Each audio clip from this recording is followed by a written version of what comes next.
est le roi.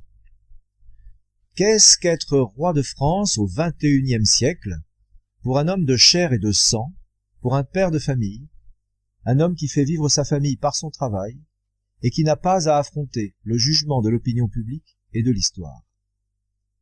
Qu'est-ce qu'être roi de France 224 ans après l'assassinat de Louis XVI, 187 ans après l'abdication de Charles X, 169 ans après l'exil de Louis-Philippe, 147 ans après la chute de Napoléon III, une autre monarchie?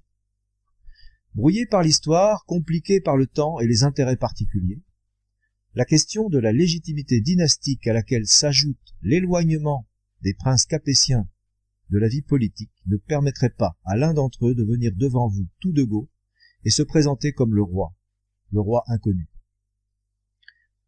L'histoire de France reste toutefois assez claire sur l'évidence que le développement de notre pays est une histoire de famille, l'héritage de la famille des princes capétiens. Et tout naturellement, c'est en son sein que notre peuple devrait retrouver son roi. Je vous propose par conséquent que ce soit nous, vous et moi, forts du succès électoral que vous voudriez bien m'accorder, qui allions vers les princes, qui allions leur montrer que le retour d'un régime monarchique n'est pas une chimère. Nous avons besoin de renouer avec la famille de France, et nous demandons instamment à celui d'entre eux qui aime les Français puissamment s'il souhaite accepter la mission de gouverner notre pays.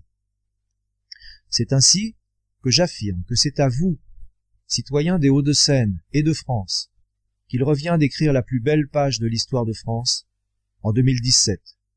Ensemble, par-delà le silence des médias, nous pouvons agir pour redonner à l'Assemblée un ou plusieurs députés royalistes et montrer à nos compatriotes que la fibre sociale du combat royaliste peut fédérer les Français dans leur diversité autour d'une idée commune, un roi pour le peuple et pour la France. Vive la France!